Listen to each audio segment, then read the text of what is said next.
పాలేరు MLA వీర్ లాలయ్య గారికి మా ఒక భారతీయ జనతా పార్టీకి వెళ్ళి మేము ఒక సందేశం తీసుకొచ్చినాం. ఎందుకంటే నిన్న ప్రెస్ మీట్ లో మీ యొక్క నాయకులు చిల్లర విధంగా మాట్లాడారని చెప్పేసి మీకు కూడా తెలుసు. ఎందుకంటే ఆ ఒక పదాలను చూస్తా ఉంటే సామాన్యులు ఎవరైనా చూస్తే వీళ్ళు నాయకుల రౌడీదులా అని చెప్పేసి విధంగా ఈరోజు ప్రజలు అనుకుంటా ఉన్నారు.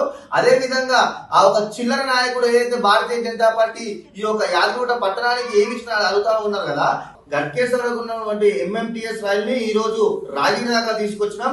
అలాగే ఈ రోజు మీరు హంగులతో హార్బాడ్తో ఓపెన్ చేసిన మెడికల్ కాలేజ్ లో మేమే శాంక్షన్ చేసిన మెడికల్ కాలేజ్, అలాగే అమృత్ స్కీమ్ కింద 37 కోట్లు ఇస్తే 37 కోట్లు మీరు ఖర్చు పెట్టకుండా మూల కూర్చొని మీరు ఈ రోజు మా గురించి మాట్లాడుతుంటే మాకు నవ్వొస్తా ఉన్నది. అలాగే రానున్న ఎలక్షన్ లో ఇదే చిల్లర నాయకులు ఈ రోజు మీకు ఎలక్షన్ లో ఓడగొట్టి మీకు బుద్ధి చెప్తామని తెలియజేస్తా ఉన్నాం. ఆలేరు నియోజకవర్గ ఎమ్మెల్యే ప్రభుత్వ విప్పు గారికి మా భారతీయ జనతా పార్టీ నుంచి తెలియజేయనది ఏమనగా, చిల్లర నాయకులు నిన్ను ప్రెస్ మీట్ పెట్టిండు.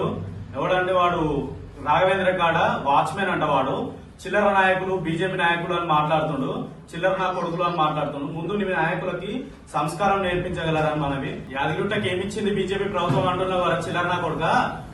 యాదగిరిగుట్టకి 100 కోట్ల రాయల్ స్టేషన్ కి 100 కోట్ల నిధులు ఇచ్చింది. రాయగిరి దాకా ఎంఎంటీఎస్ రైలు ఇచ్చింది.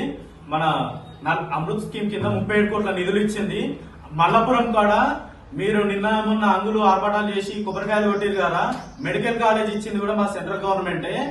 మళ్ళా యారుంట యువతకి ముద్రా లోన్ కింద లోన్ మంజూరు చేసింది కూడా మా సెంట్రల్ గవర్నమెంటేరా. అది తెలుసుకో చిల్లర నాయకులు అంటున్నావు కదా. ఈసారి ఎలక్షన్లలో మా చిల్లర నాయకులు ఏదో సత్తా మీకు చూపిస్తాం. మిమ్మల్ని ఓడగొట్టి ఇంటికాడ కూర్చోబెడతాం రా.